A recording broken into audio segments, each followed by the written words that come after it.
Welcome to Driven. I'm your host, Paul Perrone.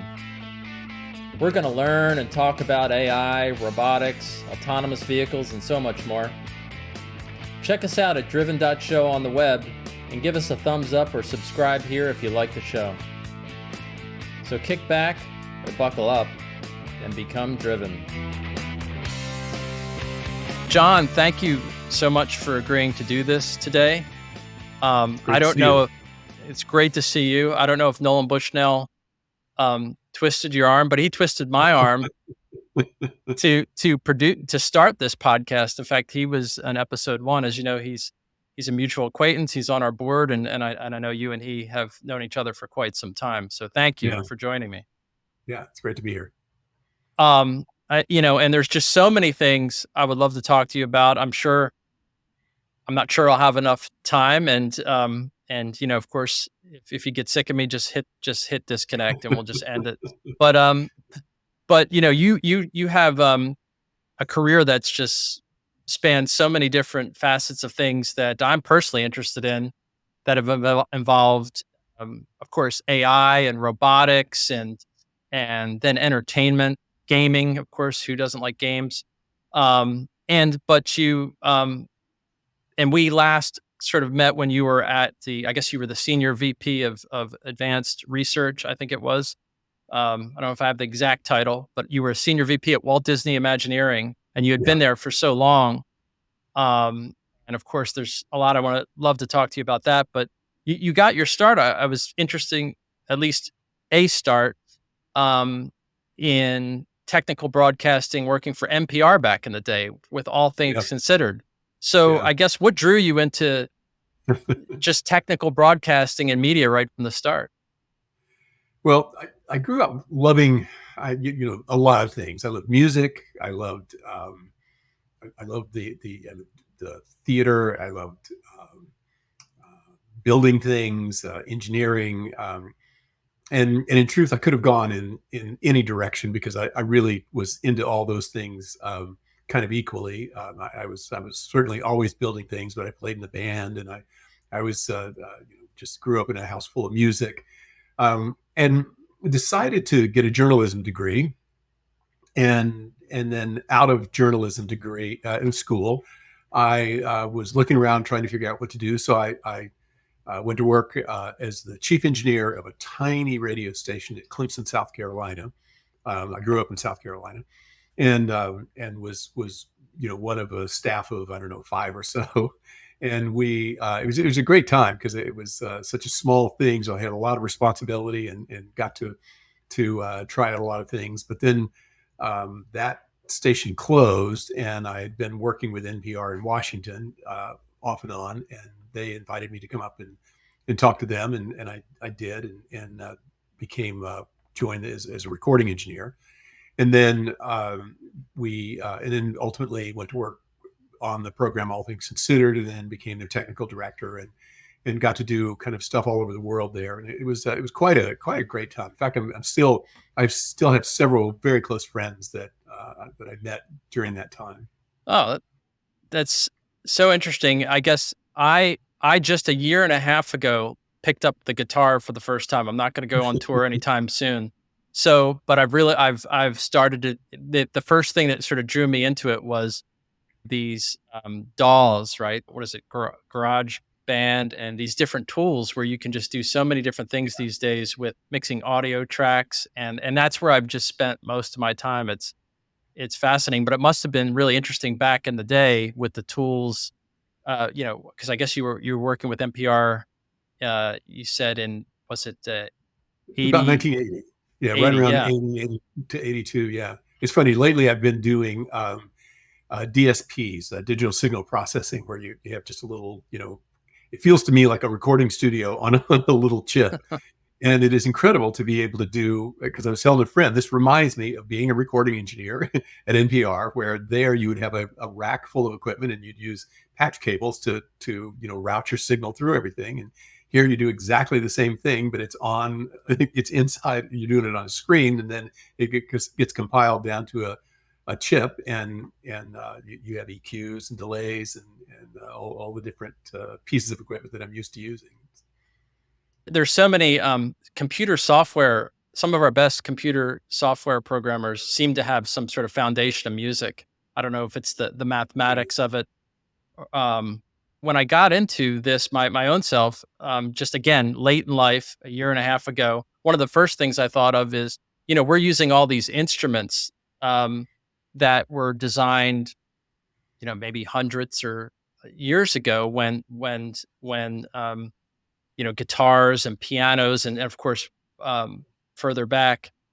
But nowadays we have all this digital technology, and are there new ways to kind of create music using like VR and things like that, to create the different pitches and frequencies and what have you, and sounds, maybe using a different way, different gestures and what have you to play instruments. Is there anything, given where you've been with Disney, any tools like that are out there, or things that you've done in that space that you're aware of that bring sort of a new way to play musical instruments with this new technology available to us? Well, I think that a thing that surprises me is just how much people like traditional instruments and even acoustic instruments or electric guitars and things like that. It is surprising how little, in a sense, it's changed in the last I don't know how long electric guitar has been around, uh, 80 years or so. Um, but certainly things are, I think, beginning to change, and I would expect that. I mean, just you listen to things now, and you'll hear people doing things to voices and people doing things um, to the way their instruments sound. I was talking with somebody about just the notion of auto tune and how when I was doing recording engineers, people would record, they want to get the pitch just perfect on close harmony or things like that, and then they might record the same vocal track 15, 20 times, and then they would go listen to every track syllable by syllable by syllable, and would bounce back and forth between those 20 takes to get the right to get the very best pitch performance. And it was a crazy amount of work to do that. Now you have things like autotune that allow you to just do that, but that's not changing things so much. It's just kind of perfecting, I guess, in a sense, what's there. But I am hearing a lot more interest in. I just bought a synthesizer the other day and started playing with that, and and just kind of inventing sounds. And certainly you hear a lot of that these days. A lot of things where people really are just going out and completely inventing the sound that they want to hear. I haven't heard much about, though.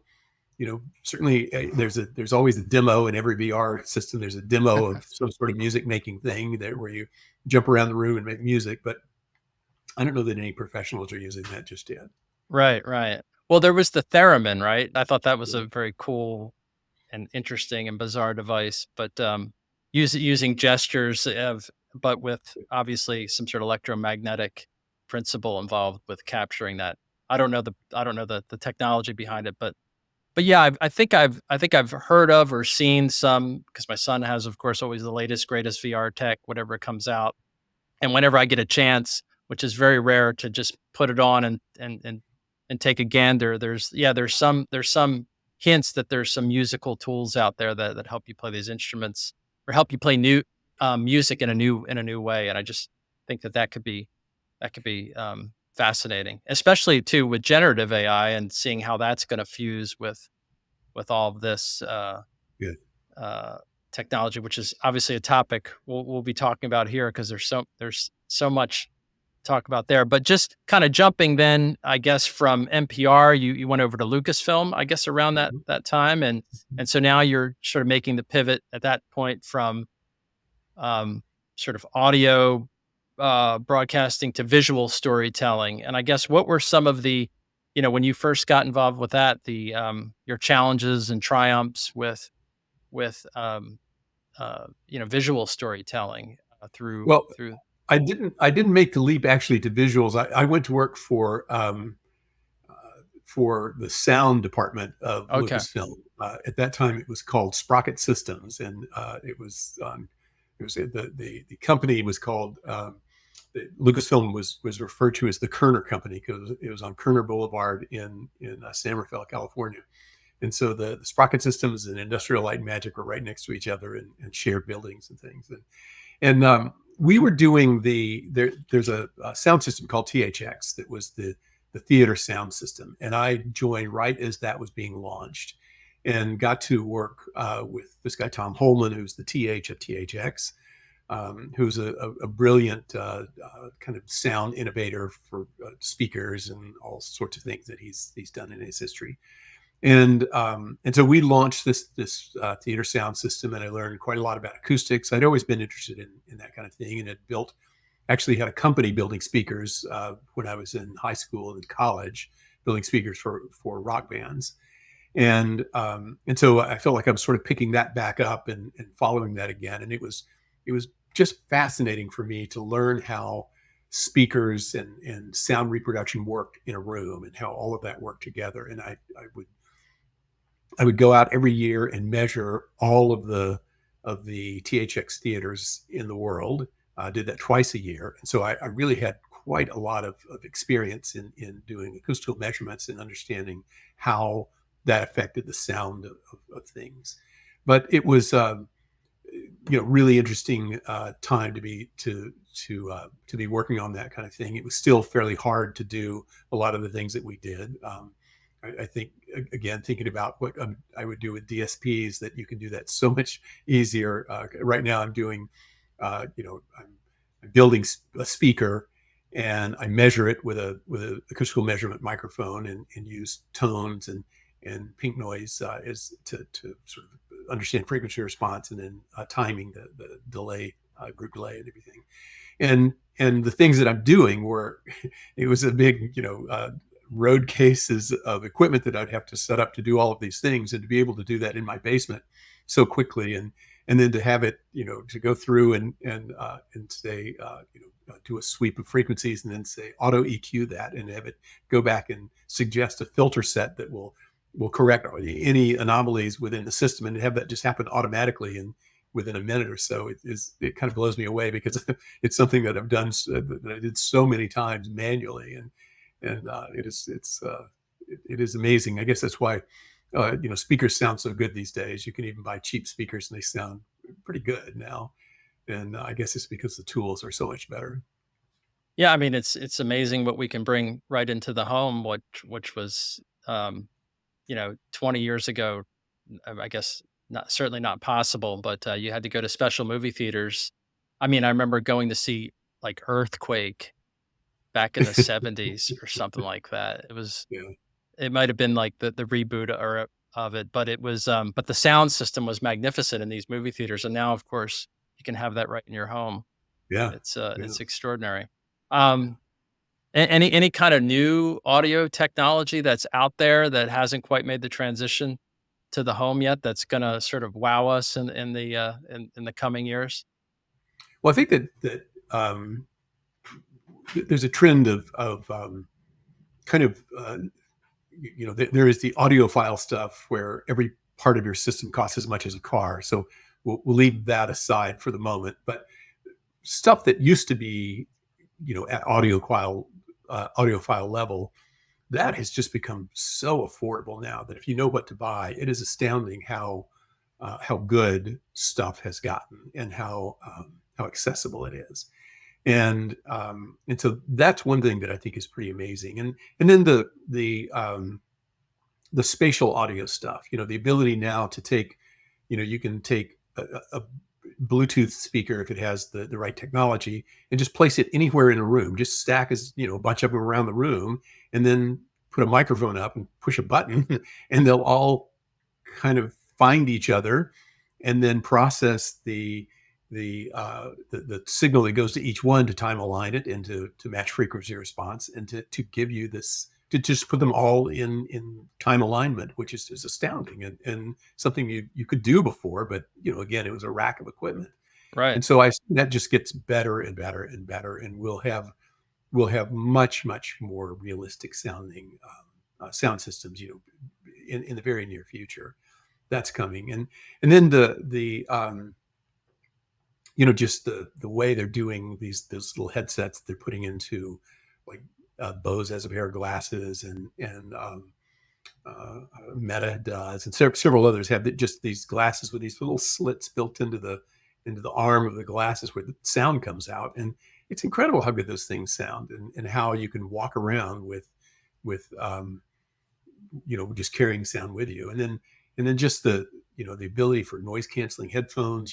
Digital signal processing has made that possible. The ability now to have built into just tiny earbuds, the ability to kind of look around and have the soundscape just stay stationary, and that's crazy. That's big science, Yeah. that to make that kind of thing happen. And so we'll see what else, where else all that goes. But things just get better and better and better.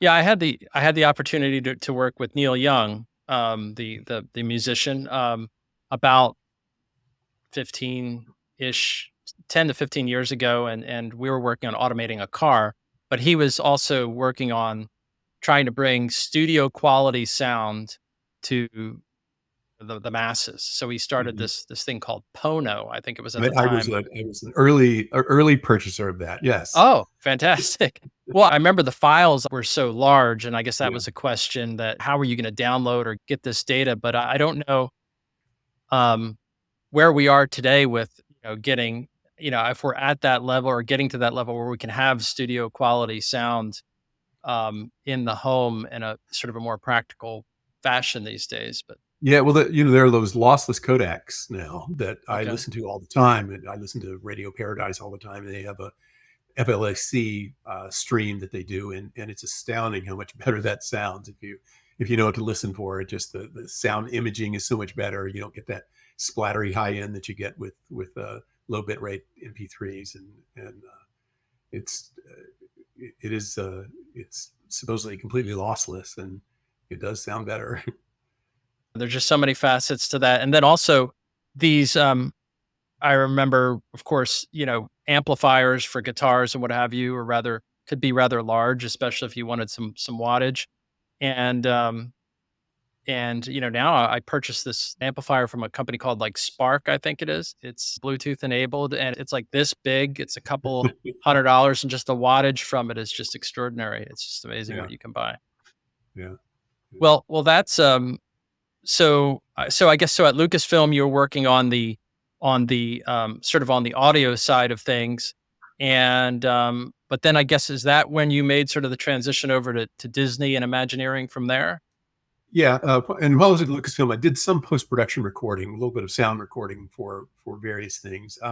I was I in that job, I had become a bit more technical than I felt comfortable with. It was I've always loved technology, but it's all the things I've loved is technology in service of making something kind of beautiful, and I found that if I subtracted out the creation of something new, the technology felt sort of empty for me. So I decided I was going to leave Lucasfilm. I wanted to go. I was looking at all sorts of things, but I decided I didn't want to be quite as technical, and was thinking about how I would make that transition. And we were at the time doing a project for Disney. Lucasfilm, did production for everybody, and we were doing a thing for the theme parks, and it was a Michael Jackson thing, and called Captain EO, and so I worked with Michael and his team, and they asked Lucasfilm asked me to go and take care of all the theaters that this was going to go into. It was going to go into California, Florida, and Tokyo, and wanted to make sure that Michael had asked that we make sure the theaters were up to his sort of standards, his level of quality. So I worked with one of the guys that works on his records, a guy named Matt Forger, to go through each theater and to EQ it exactly the way we wanted it to sound. We literally would sit in every seat and make little quarter dB adjustments until we had it all exactly the way we wanted it. But then that was like I was telling everybody, okay, this is my last project. I'm going to move on, and Disney said, well, if you're really moving on, the producer of that show said, why don't you come up and talk, or come down to LA and talk to us about maybe working for Disney, and I'd never considered that. And so I went, and it looked kind of cool, and met some nice people, and so I went to work for them. But then I made the jump and was a concept designer. They were putting together a group that did new ideas for the theme parks, and so that's the group that I joined. And is that where, so what year, I guess, roughly in I think that was '87. okay. And is that so were you is that where you were kind of first working on, like, the Indiana Jones Yeah, ride? yeah. Okay, Indiana Jones ride and what was it, Aladdin, I guess, after that, the VR Mhm, ride. So, mhm. I've only learned about Disney through what I can read in books. You, I'm sure, know everything about Disney inside and out, but Walt Disney, and, they've always sort of been, sort of pushing the envelope early on with animatronics and bringing kind of like robotic it seemed robotic like systems into the parks in the early days, and I'm still a huge fan of the Tiki Room. Um, Yes, I that's love the amazing. Tiki Room. It's the first ride I have to go to when we visit with my son with the mechanical birds. But so what was so I guess where was Disney when as a company when you came in? Where were they in sort of this trajectory of bringing automation and robotics into the parks? I guess what stage of It was life a was it at? Yeah, it was an interesting time. Michael Eisner was CEO then, and Jeffrey Katzenberg was there, and Frank Wells, um, and it was a kind of a. I mean, the company was much smaller, and therefore everyone was much more accessible. People like Michael Eisner and Frank Wells and Katzenberg. They were all very accessible. You would pitch to them all the time if you were at all a senior designer, and they were very involved in the theme park business, very involved in the ideas for it. So you really had this ability to have an idea and talk directly to the person that could say yes, and things could move fairly quickly then. So it was this moment of real advancement in theme parks, dramatic changes in the kind of the sort of the blockbuster attraction era where we built a lot of stuff that was kind of new and kind of big, and went from sort of broadening the type of experience that you had at Disney. And and so among other things, I got to work there on the Indiana Jones ride, which um, was pretty cool for me. I always liked cars. I've liked race cars. I've built race cars and all that kind of thing. And so when they said, once you figure out what kind of ride, when you say Indiana Jones, what kind of ride would that be? And so I got a little team of there were four of us, and we started brainstorming and thinking about it. And we watched the Indiana Jones movies together. We talked about it a lot, and I finally just concluded that Indiana Jones was sort of represented every man. He was just like us. He's not a superhero. He doesn't have superpowers. He's not James Bond. He's not cool. He's not any of those. He's just a guy just like us. And yet he's thrown into these crazy, extraordinary circumstances, and he makes it through, but he's just hanging on by his fingernails, and and is the way we would be, we would think of ourselves as kind of not slick and not polished and not super in any way, and he represented that in a sense. And I think that was part of what was so attractive about that character. So I said, I think I want to replicate the feeling. There's that scene where Indy is on that. There's a big truck that's lumbering down this winding road with cliffs on one side, and he's fighting a guy on top of the truck and in front and under the truck and all over the place. And I think I'd like to use that to put you into a situation where you're really feeling like you're just barely hanging on. And so we started thinking about how do we do that. And I just came up with this saying. I said, okay, if a roller coaster tips, it's a roller coaster. In fact, a roller coaster can go upside down, and it's no big deal. You think, oh, what a cool roller coaster. But if a truck does that, it's like, oh my goodness, we're in trouble here. And so I decided that if I could convince you that you were on a real truck, you know truck physics, you know what trucks do. You've been on buses, you've been, all these things, and you're very familiar with what's normal for one of those. And if I can convince you that that's normal, and then suddenly I change that, I feel like I can put you in a circumstance where you're really not sure what the outcome's going to be.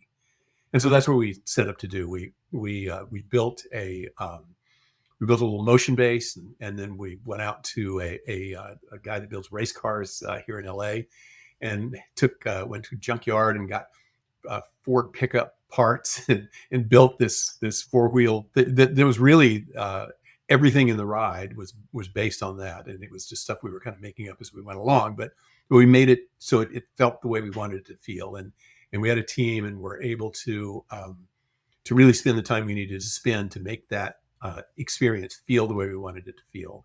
My friend Scott Watson, who sadly we lost a few years ago in an airplane crash, but Scott was the programmer on it. He had just started with Disney, and we built this little recording console that looked, I came from the recording business, so I said I need a thing that's like a recording console so I can have control over each of the axes of motion for this thing. And so we built a thing like that, and I wanted it to work just like a multi-track recording thing, so that I could push a record button on one axis and operate it, and then punch out of it, and we were able to build this experience, and it was great fun to do, just amazingly fun to do.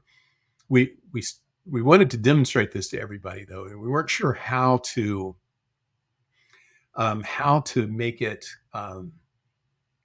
really have the impact that we wanted it to have, because this is a mock-up and we're doing it in a soundstage and a warehouse really in Tahunga, and so we played around with it and came up with the idea of, what if we use binaural sound, 3D audio, and blindfolded you and made it like a radio drama. So I went over and got several pairs of safety glasses and went over to a sandblaster and just sandblasted the fronts of them, so they were frosted essentially. And we would, as people would get on, I would say, okay, I want you to put these on because they will help you visualize. There's special glasses that will help you visualize the scenery that we're going to build when we can finally afford to do that. And so we recorded this opening with a guy named Kevin Brown and Joe Rohde. I had them dressed up as sort of guys that live in the desert, and you walk into kind of a military tent. It was the only theming that we did, and you walk in, and they say, "Come, quick, get on the vehicle here," and they're talking, standing on either side of you, and then they make you sit on the little Jeep, the vehicle. And then as soon as you sit down, we put a set of headphones on you, and they stop talking, but their voices continue in your ears. And they kind of narrate this whole thing as you go through this ride that we did. And so that's sort of how we sold the ride. Michael Eisner came over and wrote it, and he liked it, and that kicked the thing off. But it was a very fun project. That's so it's fantastic, and I guess so. The programming you mentioned programming this, is it? So I imagine there's some computers, of course, behind the scenes there, and so to get sort of the repeatability, and to make the actuation happen. I guess you have to sort of was there like a training process, or you just go and just sort of bring it through the motions and then somehow record those, steps and sequences, such that it's repeatable through, or was it variable at that point? No, we literally. So I we bought these process control cards. They're cards that scientists use to control experiments, and they were cards that would plug into a Mac uh, desktop computer. Back in the day, you could put in cards in a Mac, and so we bought these process control cards, and then Scott wrote software that would take my inputs, and when I pushed the record button, would record the signals that were going to those process control cards. And the process control cards, their output actually went to the controls on the actuators, the cylinders that move the body and everything. So as we went around, we recorded that, and then we needed sort of time sinks for that. We put an encoder on one of the wheels, but that wasn't accurate enough. So we went we went to Radio Shack. I'm not sure if there even are Radio Shacks anymore, but I don't think they so. had these electronic doorbell things that you would see in a store, that when you break a beam, you walk through a beam, a bell rings. And so we bought these things and we put those in several places across the track, and then had a radio transmitter that when you cross that, it would break the beam and send a sync pulse to the car that would make sure you stayed in sync as you went around. And then we had special effects all over the place that were being fired off as you went around. And so it was a pretty dramatic feeling presentation. People loved it. It sold it very well, and it gave the, what we were trying to do is communicate the feeling that you'd have in the attraction. And it's too bad it doesn't exist anymore, because it would be pretty fun to go ride that and then ride the attraction and see how much people believe that we communicated it. And it's of course taking all of these.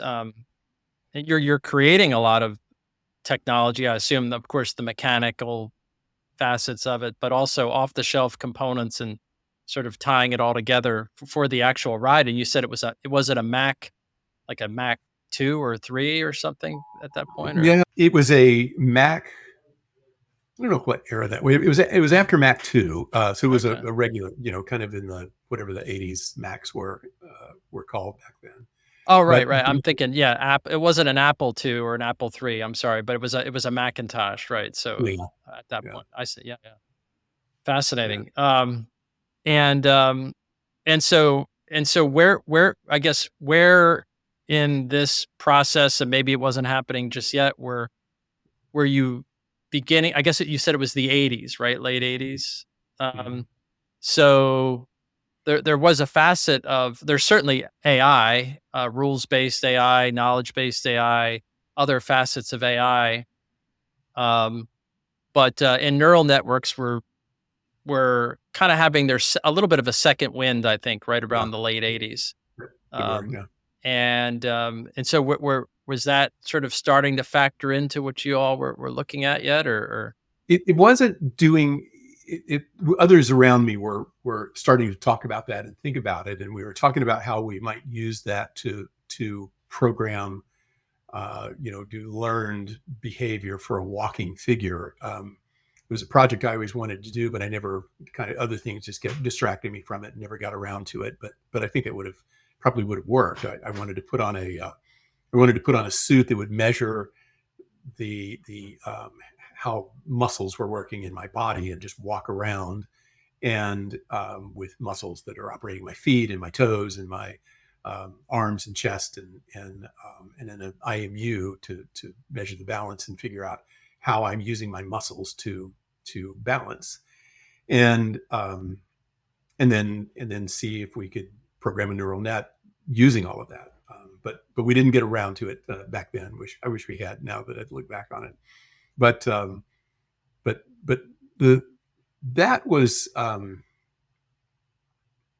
think it was around that. It was right around that time that I started thinking about virtual reality. I went to NASA Ames, and uh, a guy named Scott Fisher, who's just one of the guys in virtual reality. In fact, the term virtual reality was coined in his lab, and he's a guy worth looking at, and somebody you should talk with, because he's had this astounding career.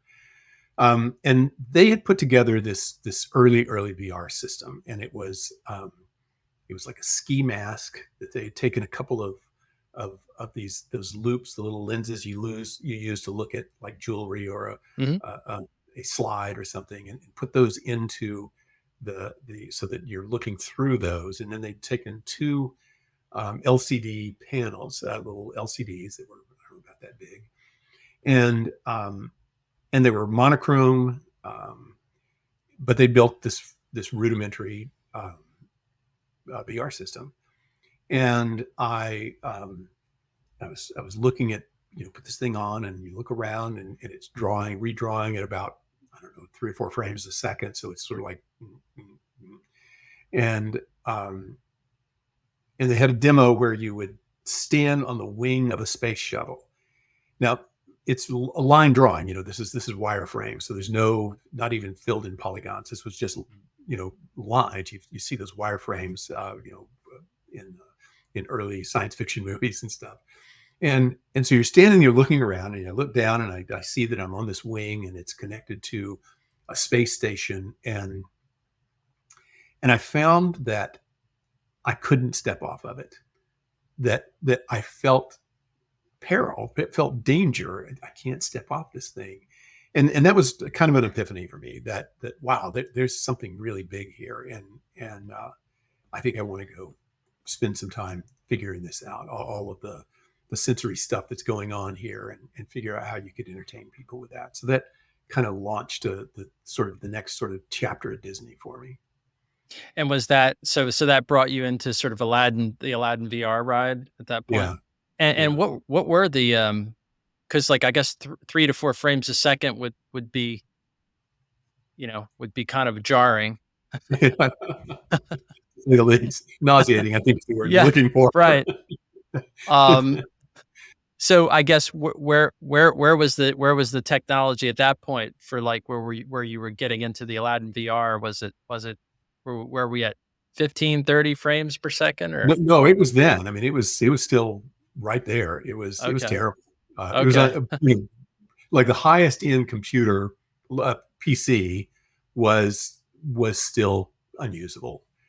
So the defense contractors had built GE and Evans and Sutherland, which Ivan Sutherland was the founder of, who was the guy that kind of invented VR. He founded this kind of one of just the pioneers in computer graphics, Mhm. and he had he started his company Evans Sutherland. So we started working with GE, and talking with them about doing some sort of a license and everything. They had done for those who are familiar with Sega Attractions, the game company Sega, the things like the Daytona. They did this NASCAR uh, arcade, you know, box, arcade thing that was based on NASCAR, and that used what they call their Model 3 hardware. And the Model 3 hardware was developed by this guy named Yu Suzuki, and they had decided they'd gone as far as they felt like they could go, and Yu had gotten somehow connected to GE's kind of defense stuff, and he went and asked if they could license that technology and implement a version of it that they could use in arcades. It turns out that if you leave the driveway from GE's facility in Daytona, Florida, you run directly into the Daytona 500 racetrack. And so Yu was kind of a car guy, and he ended up going to to a bunch of NASCAR events, and loved it. And I mean, this is the I don't know, about maybe 1990 and or 89, 90, and it's just fun to imagine these Japanese guys sitting at a good old boy NASCAR and just loving the thing. And it is so cool that they are the ones that built the first real NASCAR simulator, and it was based on this GE hardware. But we talked to them, and then at the same time, Evans and Sutherland was bringing out a next generation hardware, and we decided that they're probably a little better at this. So we did. We went to Salt Lake City, where they were headquartered, and kind of camped. Took There were like five of us that went there and spent, I don't know, 2 or 3 months living there and building this demonstration of what VR could be. I called CAE of Canada. That just cold called them, and hey, I'm this guy that works at Disney. Can we borrow some equipment? And so we went to all these different companies and brought in the state of the art, and it's unbelievable that people would do this for us. But I mean, this was really just me calling people up saying, I don't know where this will go. Maybe this will turn into an attraction. If it does, maybe you'll have a gig. You guys could sell stuff to us. But if you're interested, I'm putting a bunch of people together, and we're going to try to produce the state of the art VR system. And astoundingly, they all said yes. And so millions of dollars worth of hardware shows up, and we built this that was absolutely the state of the art, because nobody did cross company collaborations like that. They were competitors, and then we had a team at Evanston Teller that was doing the programming of the database, the world that we were building, and then we were there to design it all and to lead the project and to make it all happen. And so we built this kind of astounding thing that when it was all done, we brought loaded the company jet up with Disney executives and flew them to Salt Lake City, and they all looked at it and said, "Oh man, this is amazing!" And we were thinking about doing an attraction back then that would be VR. I don't know if we could have done it reliably, but that kicked off the next phase, which we did, where we had Silicon Graphics build. There was a big refrigerator-sized computer called literally refrigerator-sized called the Onyx, the Onyx 2, and we moved their team. They had a team called Performer, which was their programming team for that, and we moved those into my building at Imagineering, and we had three of those things and built. We took one cabinet and built three complete systems into it. So it was um, three pipelines, each running at 20 frames a second, but we would interleave them. So you got a total of 60 frames a second. So it was unheard of that you would have Yeah. a system that would run at 60 frames a second like that would do that level of quality. This is how hard it was back then to you just to get performance. You start with a scene that looks really good, and then you realize you don't have the performance you need. So then you're going through and literally hand taking out polygons, making just so that you only have the polygons you need. We were looking at it and realized that lighting was very expensive. So I asked one of the guys, Gary Danes, who's the artist working on it. I said, can you paint that lighting? Could you just paint it? You're an artist. And he said, well, yeah, I guess I could. I said, okay, guys, we're going to turn off lighting. We're going to hand paint all the light on all the buildings in this Aladdin world. And and so we built this system that was cost probably, this is in $1990, I don't know, 2.5 million a seat, for Wow. each person. We built our own display, our own optics. We cut our own lenses. We had this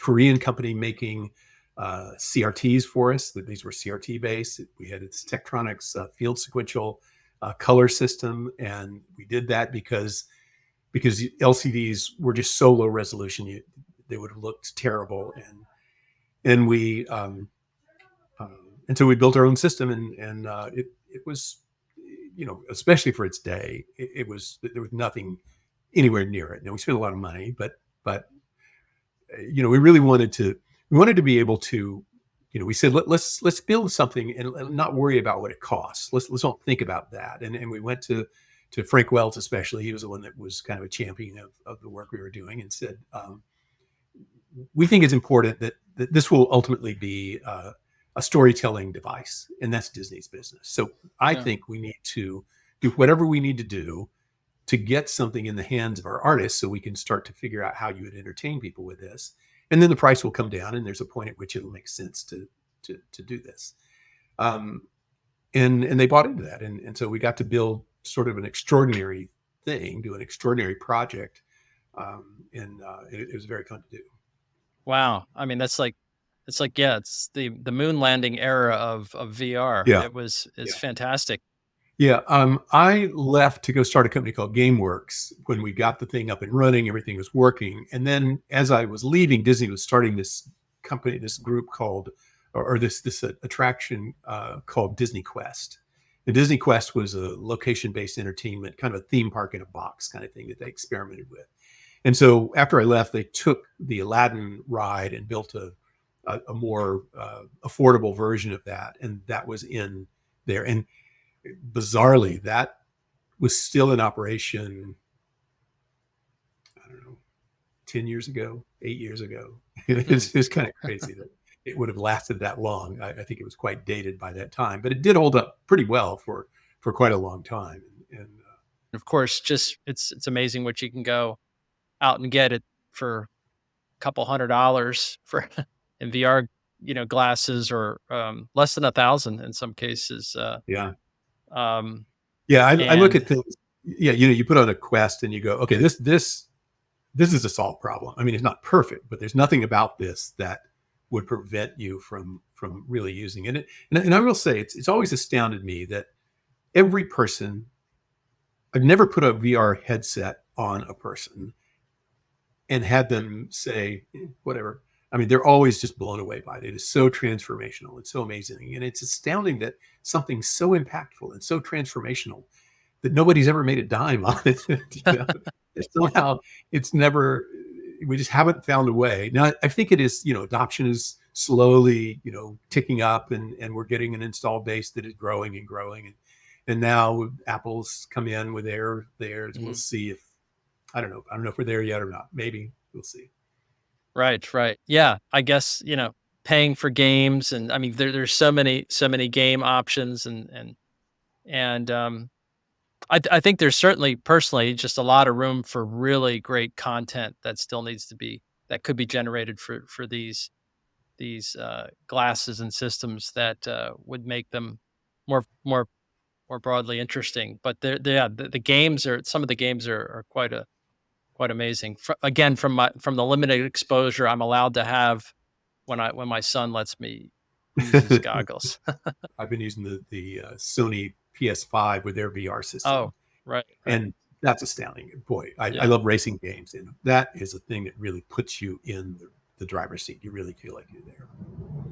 yeah. No, it's amazing. Well, I guess if we could just pivot for a moment, the sort of thinking about the evolution of park attractions and how AI and robotics kind of started to kind of make its way into and is now certainly more prevalent in these attractions.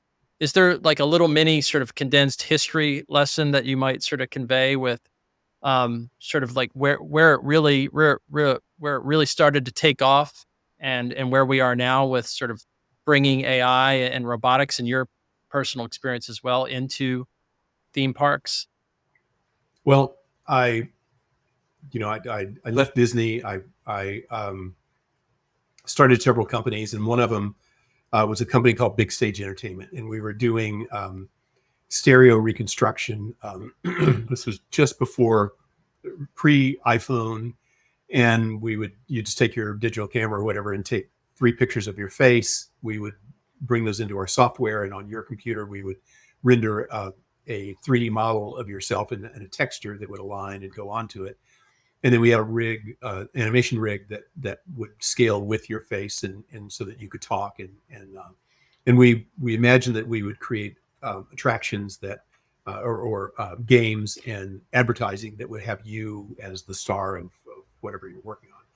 And that was using computer vision, and we were doing a lot of that at the time, and that was a pretty interesting thing to see what you could do, with computers, that you could actually do this stuff. And so that for me was pretty interesting. And then after we sold that technology, I went back to Disney. And when I went back to Disney, I kind of walked in the door with that kind of thing in my mind, that it we can do things now with computers that just you couldn't do before. And it's time to really go after that and see what AI can do for us.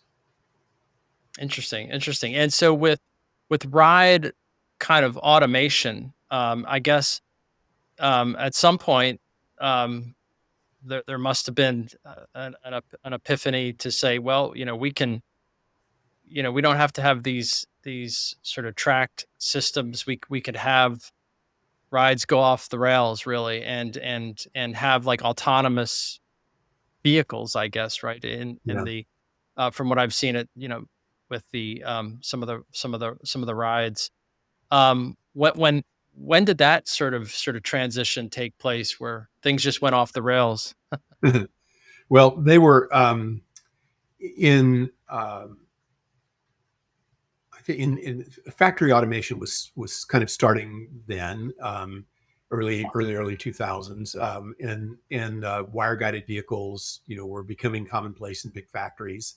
And they were things where you cut a slot in the floor and embed a wire, or embed magnets in the floor and read those, and then vehicles carrying things around a factory could just follow that track. And other people had done we'd done an attraction in the Winnie the Pooh ride in, I think the one in Tokyo was the first one of those that we used a vehicle that would follow a guidance system. But for me, that was, I found those attractions. I mean, they're very cool attractions, but a slightly frustrating use of the technology, because in a sense you were still following the track, and you were kind of using this exotic technology to emulate a piece of iron, and it always disappointed me that we weren't doing something new with that. So they got more kind of advanced when they did I don't know, another Tokyo attraction, and where the vehicles were sort of dancing and moving more, and we're using that bed not just to follow exactly in a line, but you can now move around on that line of things that were embedded in the floor. Um, we wanted to use these kind of autonomous vehicles in a more autonomous way. And so we did experiments where we would have, like 4 people driving a vehicle with buttons and things like that. We projected entire environments so you could drive around in these sort of projected environments. And we built vehicles that were um, that made it possible to go anywhere and not even think about any sort of track that's in the floor or anything. And that led us to the way we built a programming system in that would allow us to do whatever we wanted. And as we were doing that, uh, we started talking about the Star Wars attractions, and they wanted to they wanted to take full advantage of what these vehicles could do. So we built them a system. The R&D team built them a system that would allow them to just take their computer model, put on VR headsets, and drive through their computer model on these vehicles. And that let them think about timing, scene timing, how the vehicle is oriented, how the vehicles interacted with each other. And the sophistication that you see in that ride, I think, was directly because they had those tools, the VR tools and everything, that allowed them to just try things that previously would have taken a room full of engineers and days and days and days for every iteration. This way, they could just, you run it. How's that? Let's try it again. Let's try it again. And it's almost like a recording process where you're just trying takes, and so that really changed the world. And we did a whole bunch of things with projected scenery, projected worlds. That stuff has shown up in various attractions recently, and is a really adds depth. If you do it right, you can't tell that it's projection. You just feel like you're in this world that has vivid colors, and there's a um, there's an amazing process where you the way I saw it first was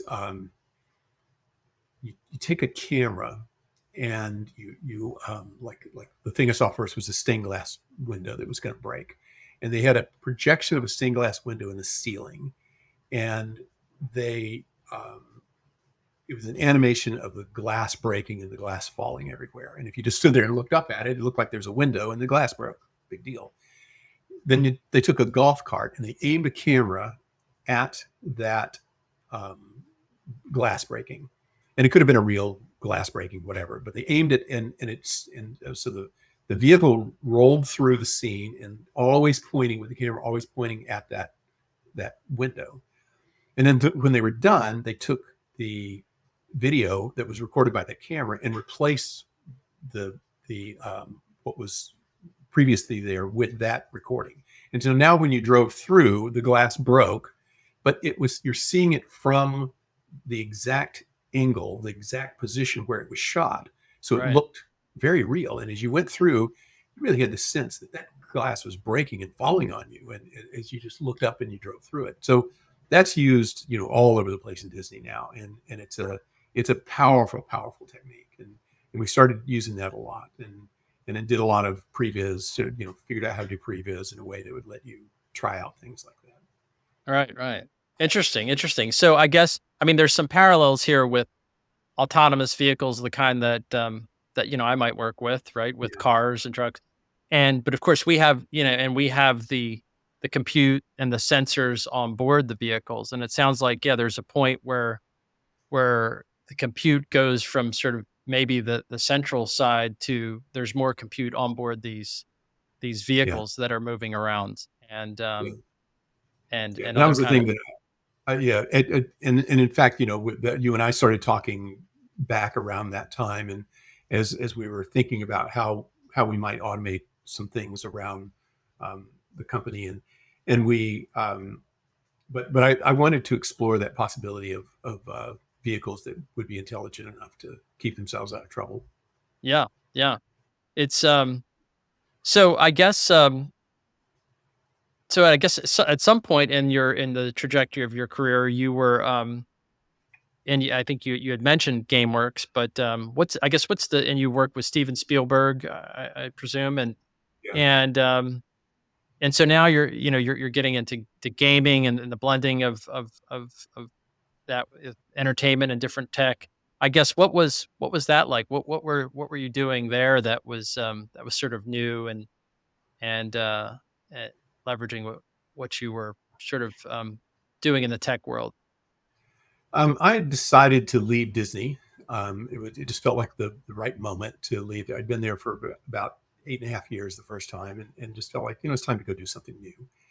And I wanted to be more entrepreneurial. Wanted to go start my own company. Wasn't sure exactly what I wanted to do, but I'd started talking to people about it, and word had gotten out, and I got a call from somebody that worked with Jeffrey Katzenberg. They just started DreamWorks, and asking if I'd like come over and talk. And so I went right down the street. It's funny that DreamWorks was just right down the street from Disney, and so went down and saw him, and he introduced me to Spielberg, and we talked about this thought of doing a project with Sega, and I'd known them because Sega had tried to do a project with Disney, and then that kind of went away, and then he just kind of got in the car and drove down to the next entertainment company, which was DreamWorks, and they were very receptive. So we built these.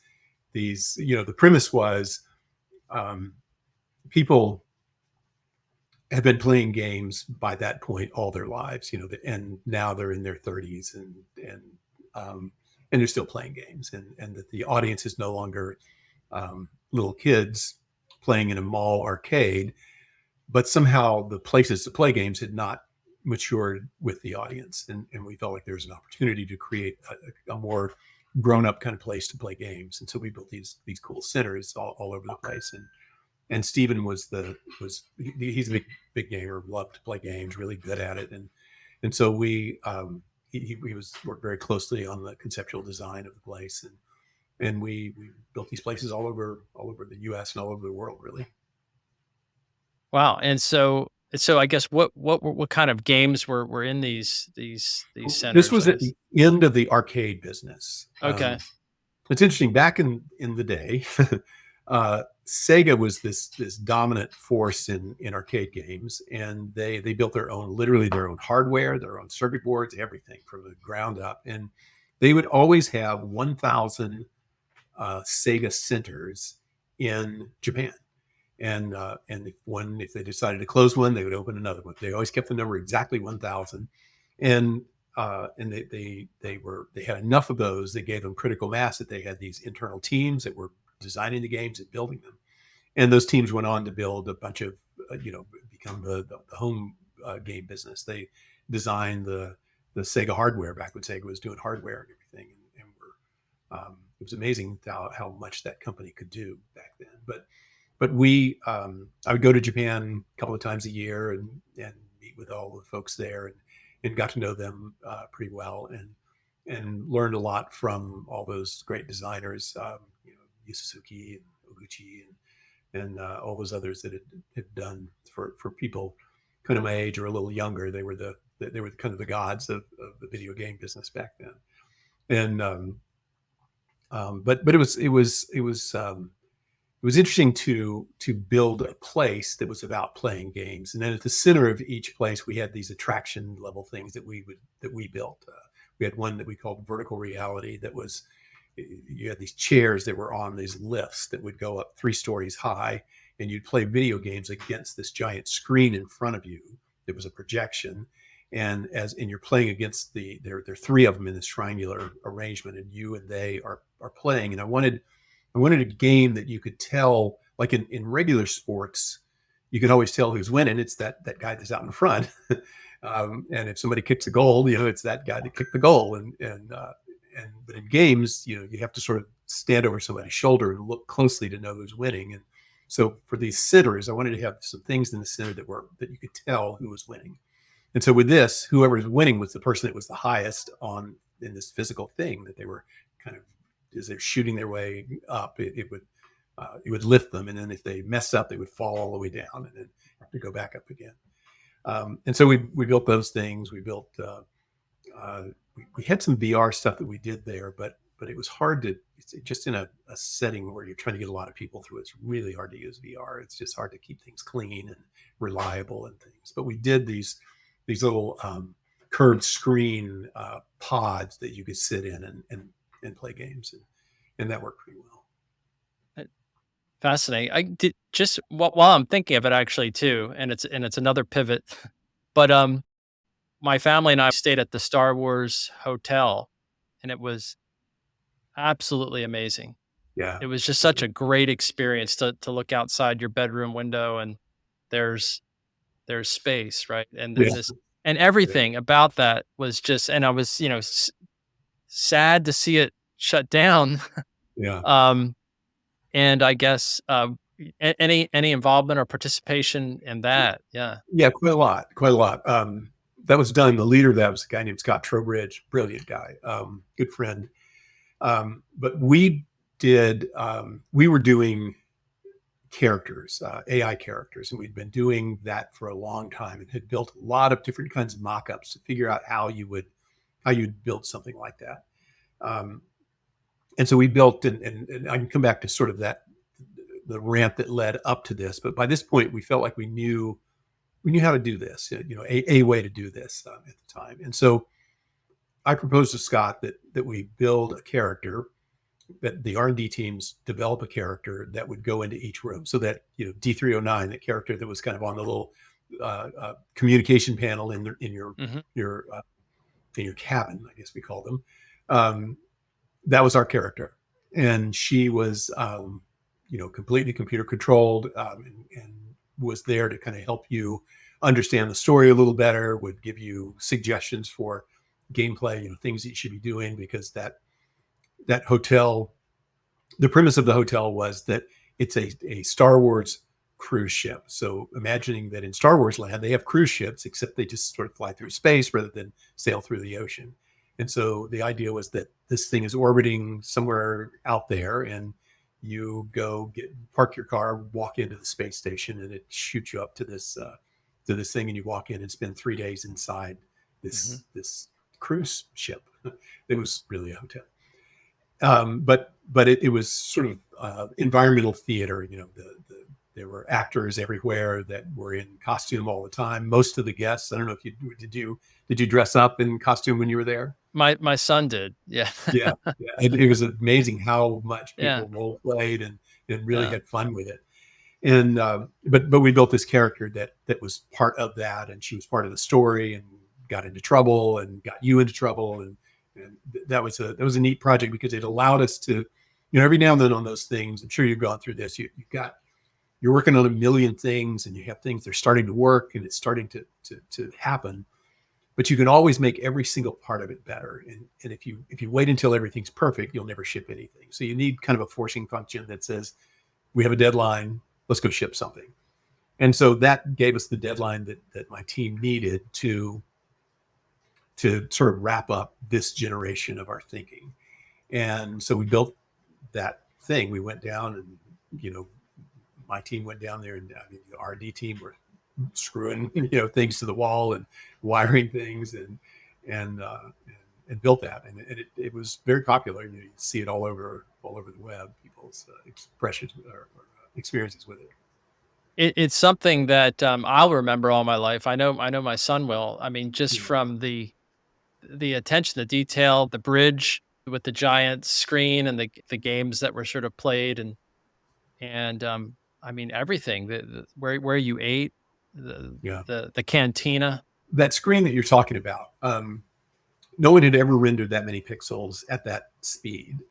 They had this idea of this kind of infinity optics display that was the screen was way back from the windows and really gave you a sense that you were looking out into space. But it was a lot of pixels to be able to render fast enough that as you're playing games and things in there, it feels real.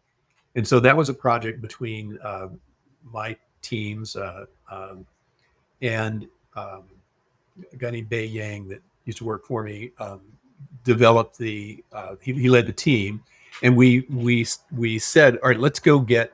It's kind of the same thing we did with the VR studio. Let's just go get the best in the world. So we went to NVIDIA and to Microsoft for the DirectX team, and to who else? A few others. Epic Technologies, and we put together kind of a super team of people that would contribute to this. And often, you'll run into something, when you're trying to do something at that level, you're running into things like the memory speed of moving something from texture memory or inside the graphics card, moving from one place to another, or you discover that DirectX is doing something kind of quirky, and you can't get in there to fix that. And if you wait, if you submit a ticket through normal channels, a year from now it gets fixed. But we were able to just have people on speed dial, essentially, that we could put this guy and this guy and this guy together, and they would fix things immediately, and suddenly we're moving forward. And so those teams were able to build something that it's funny, at a place like Disney, there's technology like that everywhere you look, really deep. No one's ever done it in the world, but you don't call attention to it. You don't talk about it. And so you just know that you walked in and there was this amazing thing and you were looking out into space. And that's what we want. We want you to have that feeling of being transported rather than thinking about bits and tech and things. And so it is funny though, how often people are looking at something going, oh, wow, that's cool. Not having any idea that at a technical level, it's really cool.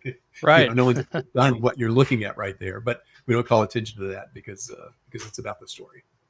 Right, and of course, I being, a tech guy, I am looking at those things and but I try not to ruin the magic and Yeah, talk about it with my son, but he had made the connection, I guess, even, like, everything was just so well coordinated.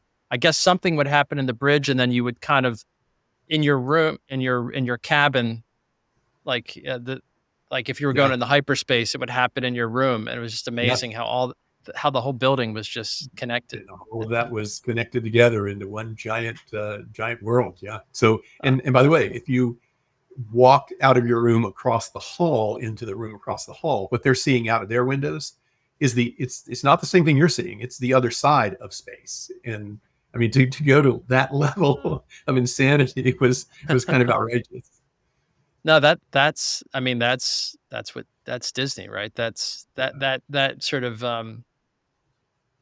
level of storytelling is what makes it so memorable, and it was, again, so immersive, so immersive. It was one of the best experiences I've had, um, at any sort of attraction like that, so, but, well, you've done so many other things too. You've spent some time with a company called My Telescope, I think it was, Mhm. and with astronomy and sort of interactive entertainment. I guess what are and is that was more of a startup Yeah. from the ground up kind of thing. I guess what were some of the challenges with a venture like that? Well, that was an interesting one. A guy named Glenn Burke called me up and said we should do business together. He was just a guy that kind of out of the blue called me, and I said, yeah, he was going to be in town, and we got together and had coffee, and I really liked him, and I said, all right, let's brainstorm on some ideas, and we came up with this idea of remote astronomy.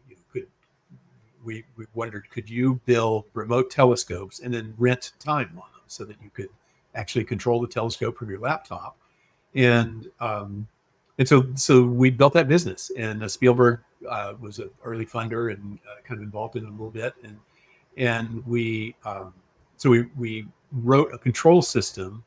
And it's interesting with a telescope, you normally, you slew it around to where you're trying to look, and you know kind of where you're trying to look, or even if you have a control system for it, you align it and push the button, and Hmm. it gets you in the ballpark, and then you manually kind of move the telescope until you have it centered, and then you can take a picture of whatever you've done there. But when it's going to be remote, it really has to go exactly to that place and right to the center of that. And you're talking about arc seconds, tenths of arc seconds, hundreds of arc seconds, and and and so that was a real challenge to be able to get encoders that were accurate enough and get rid of backlash and the ability to control those telescopes hands off, completely hands off, and to make little observatories that would open even when there's snow on them, and just all the things you had to do. Um, Things like keeping temperature at the right temperature, because just temperature in just the metal around it would move things enough that Hmm. suddenly your control system didn't work anymore. And so it was a whole new set of problems I'd never encountered before, and it was fascinating to learn about those and study and figure out how to solve them. So these telescopes were just sort of they're in another part of the country or the world, and Yeah, people at home could access them. Was the yeah. idea. And so how many of these telescopes were kind of out there? I guess because they I can't remember how many we didn't do a big number. It was a couple dozen maybe, okay. in Canada, and they were, but it was completely, a hands-off, remote site with no humans there at all, and then we would just go in and do maintenance during the day on them and stuff.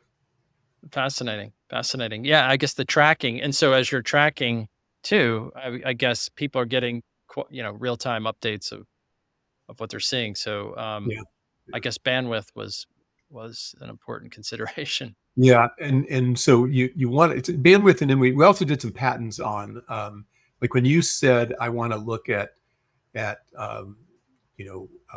North Star, you would click and say that's what I want, and then we would look at all of our telescopes and decide which one is closest aim, because just slewing a telescope from here to here takes 5-10 seconds, and we didn't want to waste 5 or 10 seconds. So we would look around the telescopes and say, what's the one that is closest to already pointing to where you want, and that's going to be your telescope. And the instant the shutter closed on that camera, it would move over to do your job, and then the shutter opens and closes, and then move to do another one. And so they were just constantly shuttling between different users. And so we would have,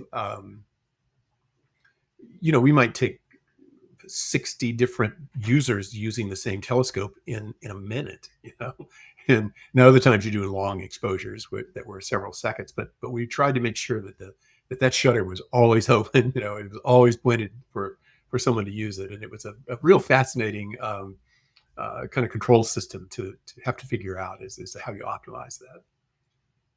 Interesting. And what year was that about? That was about so you're Um, that was probably 2005, okay. 2004, maybe Yeah. 2003, somewhere around there. I don't know. So yeah, I'm just trying to put my mind where the control technology was at that at See, I that. should go dig out a resume and figure out when that was. I don't know. um the and then there's big stage entertainment and these kind of these photorealistic avatars. Like what was that? What's a photorealistic? Well, I know I guess I can imagine what a photorealistic avatar was, but I didn't see one. So what Yeah. was what was that about? And the technology behind creating those, I guess. Well, I've had this fascination I did for a long, long time. The idea of bringing characters to life, of finding a way to create synthetic characters that you could design in the same way at Pixar or Disney feature animation. You're creating these little beings, and in endowing them with kind of a personality and a history, and putting them into an interesting story, and then you get to kind of get to know them. And that's always, I feel like there's this thread that started back then that led all the way up to this new startup I'm doing now. But that's what that was about, is figuring out how can we create characters that can live in kind of a virtual world. And Mhm. in this case, it was you as a character in the virtual world, but it was a virtual you. All that stuff's completely obvious now, but it was less so then. And it was fun to try to figure that out. How do you do that? How do I put myself into a computer somehow? Right, right. So it was actually a physical, a photorealistic rendering of you or I as uh, it wasn't sort of a representation. It was really just it would look like you or Yeah, me. yeah. Okay. We wanted it to be, recognizable. Yeah. And fusing this with VR in any capacity or We didn't. We imagined that we would, but we didn't. We okay. sold the tech before we got to that point. Right, right. I think I saw something on like a Lex Friedman podcast with him and Mark Zuckerberg, with some like the next generation of something like that. Like Yeah, Lex's face looked super real, and yeah, he was like talking to Mark Zuckerberg yeah, one on yeah. one. It was so that's going to be interesting. That'll be a whole Yeah, a new lot of pieces are coming together, and we'll yeah. see if at some point somebody puts it together in a way that's compelling, and launches this a business that a business that can finally make somebody a little bit of money off of VR. We'll see. Well, you provided a hint there, and I don't know what you can say, but you're working on this new stealth, I guess, kind of game company. I understand if you can't share anything, but anything that you would like to. Yeah, we are actually about to start talking about it at the end Okay, of it. And so I can tell you a little bit about it. It's called Operative Games, Games.AI. And it's about taking, building AI controlled characters that are fully conversational, that you can talk with just like you and I are talking, and putting them into stories in a way that allows you to interact with them. So our characters, they live kind of in our world.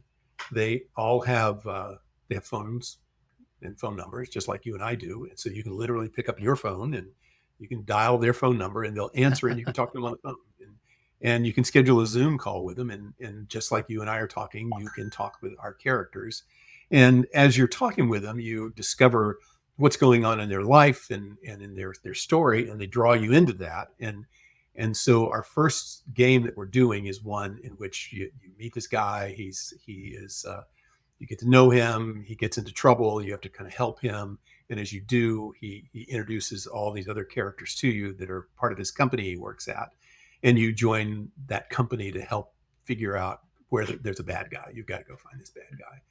And so it will feel like a TV series. It'll feel like a great TV series, or like a film. It has drama. We're using Hollywood writers to write the stories. And we have technology that will allow us to take those writings and turn them a um, into a playable game, more or less automatically. And so we have the tech is up and running now. We have the first character that's almost done. We're kind of finalizing funding to launch, and so we've been self funding it for the last I don't know, 9 months or so, and have built a fair amount of tech already. And then we're raising money to roll out and build the first game. So oh, that's it's an exciting fascinating. time. Yeah, It's yeah. Is that sounds like it? I don't know if it would. Is that leveraging some of the generative AI Yeah, technologies that we're seeing here yeah, today? Yeah. What absolutely. what is Yeah. what is your well that I can't wait to I hope I can get on the early player list. Sure.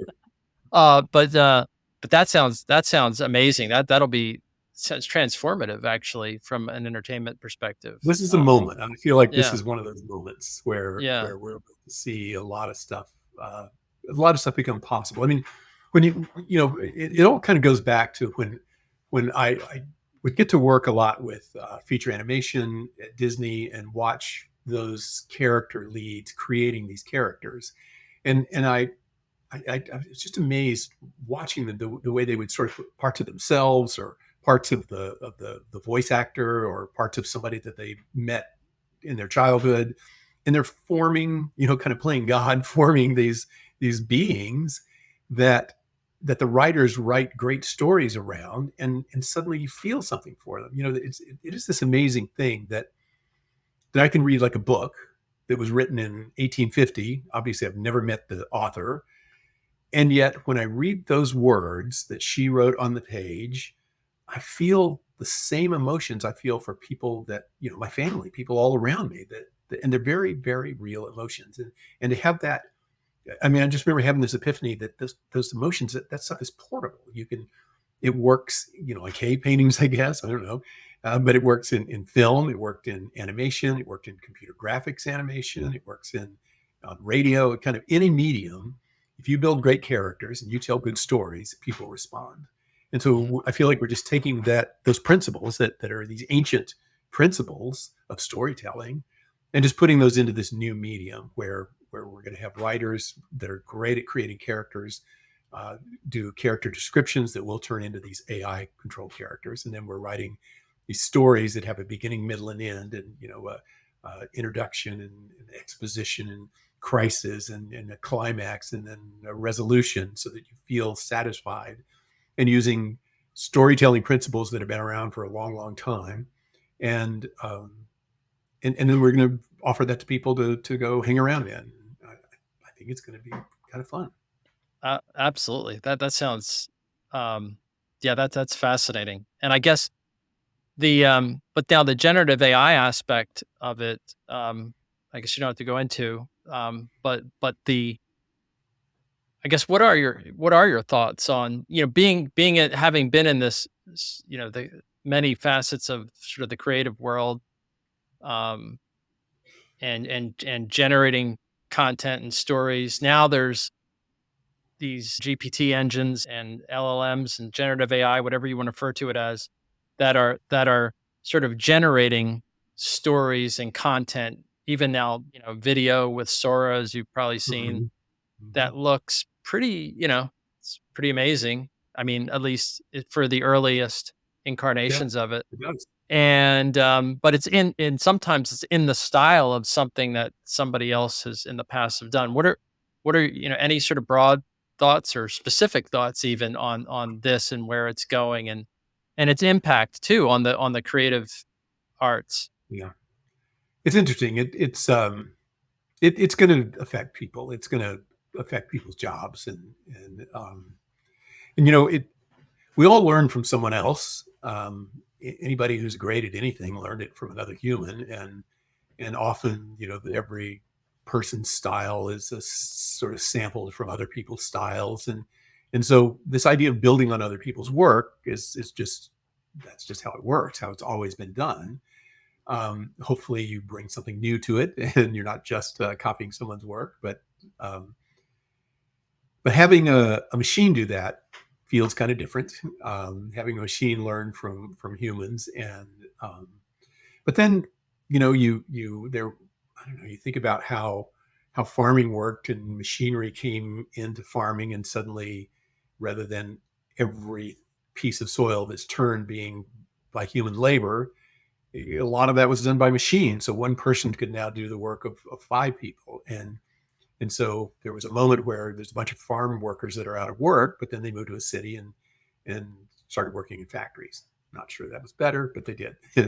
and and so the whole economy could grow because now we can do things that we couldn't do before. This time, I don't know. We'll see if we redefine things. I know that I've worked at places where we had a lot of artists that we could talk about ideas, and they would go off and sketch and come back with things and say, "What do you think of this?" And you could, they're almost like, sometimes they're artists creating original works. Other times they're almost like photographers who are taking a description of something and drawing a picture of it. And I think that kind of thing, that work is going away. That thing where you're just drawing a picture of somebody's idea, because the computers are going to be able to just do that. And Mhm. now it means that people, like, there's often great storytellers, but they're not great at drawing, and so they need other people to do the drawings for them. Well, now those great storytellers can tell the story and create the visuals. And is that better? Probably, I don't know. It's different, certainly, without question. It's different, and I don't know that it's better, but it's very much coming. And I mean, the thing we're doing is something that just didn't exist before, could not be done before. And so we're using the technology to do things that were impossible to do before, to create an interactive, photoreal or near photoreal storytelling experience. And we're using artists to generate the original ideas. And so I'm excited about that, about using this new technology as kind of like a farmer would use a giant piece of agricultural equipment, to be able to multiply his strength and to do more than he could ever do before. And so that's what we're trying to do right now. But Yeah. there are other things going on that will be very disruptive. Yes, yes. I mean, with programming and computer generating code, I've been using it, and um and we've, been using it to generate code. It can it's sort of at the capability of, say, a junior to mid-level programmer, right? But that's going to be accelerating. It's going to be able to develop more and more complicated things. And I guess the way I've been sort of looking at it more recently on the code, on sort of the software generation side, is that, back in the day, people used to have to write things that were then replaced by what operating systems would do. And Hmm. now then they were sort of at the next level, writing things on top of the operating system. But then there was middleware frameworks, and then they write software on top of that. And so it's sort of this layered architecture, if you will. And to some extent, I'm wondering if this is just another layer, Yeah. but one that can sort of expand, and leveraging it as a tool to generate things. And does that enable us to generate just sort of a much more massively complex software application that we would never be able to do if we were to try to be even creating it with a small to mid-sized team? Yeah. Yeah. And maybe that's where we are for the next 10 to 20 years with using that tool for software. And I just was curious if maybe there was going to be something similar in the creative arts side. Yeah, I mean, you think of sampling. Sampling became very, popular in the '80s and '90s, where people would sample pieces of a song and then build their song on top of that. Mhm. And I think that everybody got kind of comfortable with that somehow. And I don't know. It's hard to say. It's just hard to say where this is going to go. There's politics around it that will attempt to sort of define it. But I think the genie is truly out of the bottle. I don't see us going back. Without kind of wrecking much of the world, because it is so valuable to countries for all sorts of reasons. And we're already seeing, we're seeing, I mean, we will have drugs that could not have existed. We'll have, things invented that just, you couldn't see it well enough to see. You just think about how things that you do in your world today, that you're able to see things that you couldn't see before when you first started, because you didn't have enough of the system built, and you weren't there. And I think that these new tools are going to give us a view of the world that will allow us to invent things that just truly could not have been invented, because we just couldn't see the problem well enough. And now that you can see the problem, it's almost obvious to find a solution for it. But I don't know. It's a, you know, we both have kids, and you think about what that world's going to be like when they're our age, and um, I don't know, hard to Yeah. say. I guess with regards to the creative process, this this technology, at least as it stands right now, it's and this is probably a bad analogy, but it's not mine. It might have been Mark Andreessen's. It's like a really sophisticated auto correct Order mechanism, to, because it's yeah, just using information that was already created, and as you and you're asking it it's sort of generating a sequence of information based on the prompt that you give it. And so, you know, it's not really. creating new. I mean, it's not really creating new ideas, unless, or maybe maybe that's arguable. But but I guess, is there something that we as human beings do, as far as you can tell, from the creative process side, that these tools, as they stand right now, this generative AI doesn't do? Is there a distinguishing, anything that you can think of that might distinguish the creative process? Um, Well, I had a job once, I mentioned before, called a concept designer. My job was to invent new ideas. And so if you want to be good at that, you just flood your senses with amazing things. You travel, you read books, you look at things, you try things, you do thought experiments, and um, and I couldn't.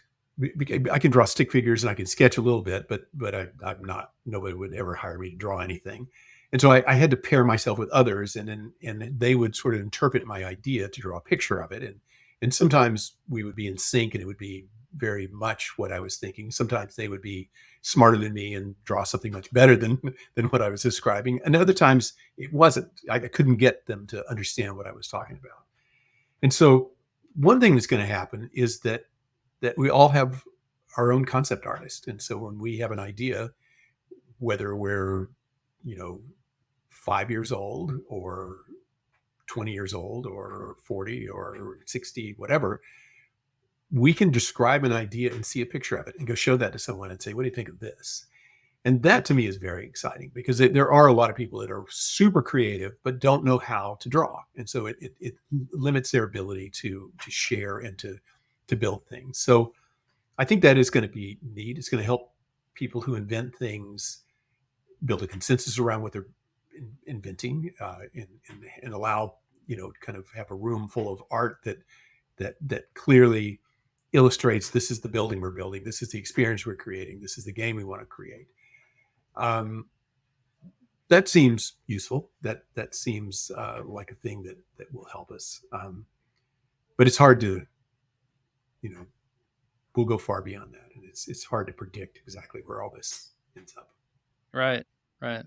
I mean, it's currently not at the level where right now it can create a new, a different theory of relativity. It's Hmm. or it can't create the movie Jaws from Right. on its own, right? I mean, that's so there's obviously richness of this of a story, and you still have to prompt it to tell it what you want, and so there's that sort of co-piloting with humanity still. But yeah, I just wonder if it's going to make, kind of like GarageBand made simpleton musicians like myself be able to create songs that, things and sounds that I would have never been able to create Yeah. on my Yeah. own.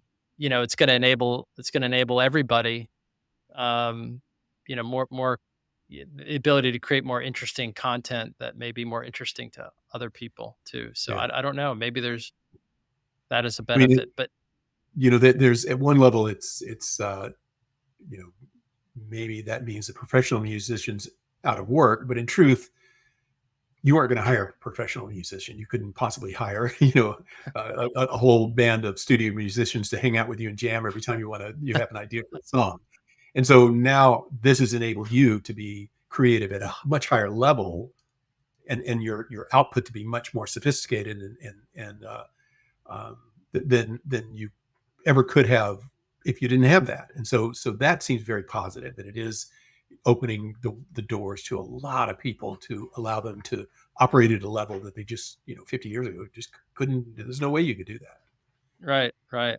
Yeah, and I think computers back in the 80s or 70s and 80s, when they were become when you were having more personal compute systems, people were thinking, oh, this is gonna, there was movies like War Games. It's gonna take over the world. People are gonna be able to do terrible, horrible things with this stuff, and all of our jobs are gonna be replaced. There was that sort of fear, I think, back then, from at Mhm. least from what I read. You you may remember it differently, but Yeah. and then but see, but computing really just as a facet of human intelligence, just one facet, one subset of what we as humans can do. And then maybe I still think maybe this generative AI, at least as it stands right now, is just one facet, but there's still that sort of orchestration layer of creative ideas and in creating new ideas that I'm not sure I haven't necessarily seen generative AI, at least I haven't seen it sort of be a threat in that area yet. And maybe it won't get there. Maybe it'll still just do this sort of, you know, generate me um, some text, generate me some visuals, and and some audio based on your commands for it'll just do that in a more sophisticated fashion. But you're not going to be able to maybe generate like a whole movie. Um, uh, Yeah, I mean, I'm excited. without a lot of human intervention. Yeah, I'm excited to see what little kids do with this. Little kids are highly creative. They are storytellers. They live in a fantasy world. They just describe everything they see as part of their imaginary lives that goes on, and they do that until they go to school, and we tell them to stop doing that. That's for professionals. You're not, you don't get to do that anymore, and it is a terrible thing that we do that to little kids. And have this.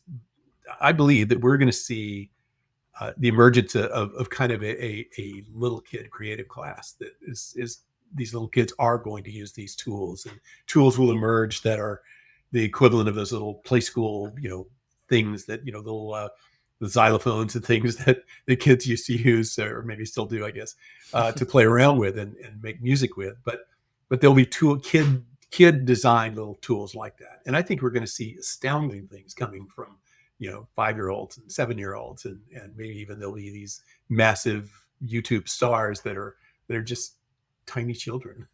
Interesting. Yeah, yeah. And but also just it's useful being a utilitarian minded engineer, um, just to get kids used to it to um Yeah, to tell them things.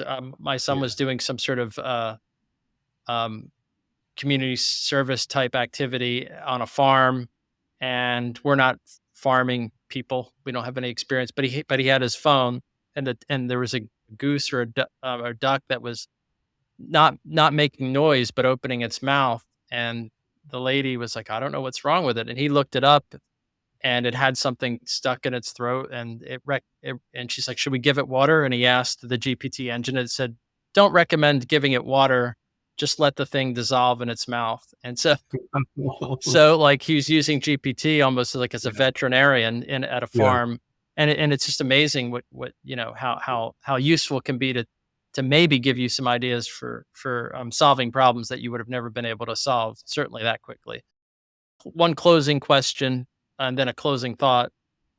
Predictions for the next big thing in entertainment tech, and maybe it's related to what you're doing, but but yeah, and just and how do you stay inspired and keep innovating as rapidly as you've been doing? If you go back to, like, you know the original sort of science fiction movies where they tried to create worlds back in the 70s, they were doing this, and you look at them now and it's laughable. At the time, though, it was amazing to see these things that people were creating. But now we're able to completely create synthetic worlds for film, and that ability for humans to create something like that complete, is pretty cool. And in animation, we've forever been able to create a character that looks the way the artist wants it to look and acts the way the artist wants it to act, and it's become this whole art form and everything. And I think that what I'm excited about, one of the things I'm excited about, is this emergence of our ability to create believable alternate realities, and to interact with each other in them, interact with character we create, to create these little beings that feel very real, and will be part of a story. When little kids, they have make believe friends and all these things all around them, and that's just a part of growing up. And I think we'll be able to sort of play around in things like that as well. You remember going to the Star Wars hotel and just seeing all the people that loved taking on a different persona and dressing as someone else, and playing a part with other people doing that. And I think that we're going to get to play in things like that. And I think that's healthy and good, and looking forward to that. And so I think that ability to create alternate realities is, we're just stepping through that door, and I think we're going to see that kind of thing happen. And then if displays, display devices, if things like the new displays that Meta and Apple are doing, and others, if those continue to progress as they're progressing, I think that we probably will have a world that is, in the way people today walk around listening to music. They walk around listening to podcasts. There's probably somebody listening to this podcast right now with future us, as they're going about their day, and they're walking around in one reality, and they have this other reality that they're carrying around in their headphones. And I think that will continue, and will get much more sophisticated, much more real, much more complete.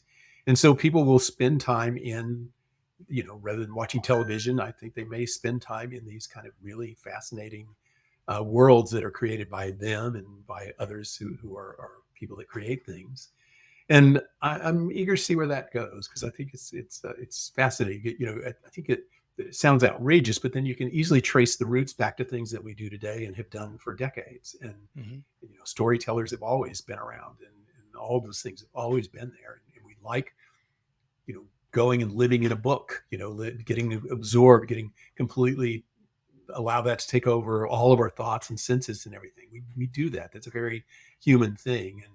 And so, I'm excited for the good side of that. There'll be less good sides that I'm not as excited about, but I think it's we're going to have some things that will be amazing and fun.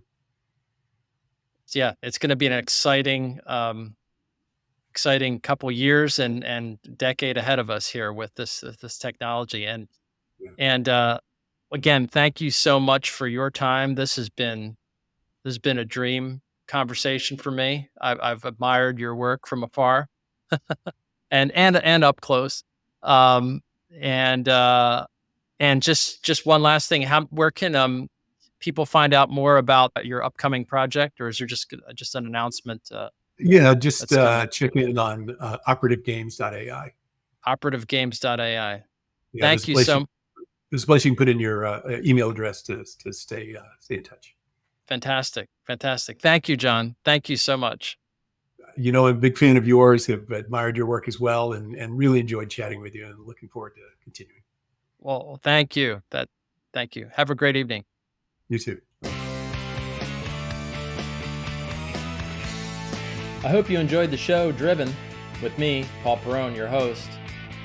Don't forget to check us out at driven.show on the web, and give us a thumbs up or subscribe here if you like the show. Thank you for listening in. See you soon.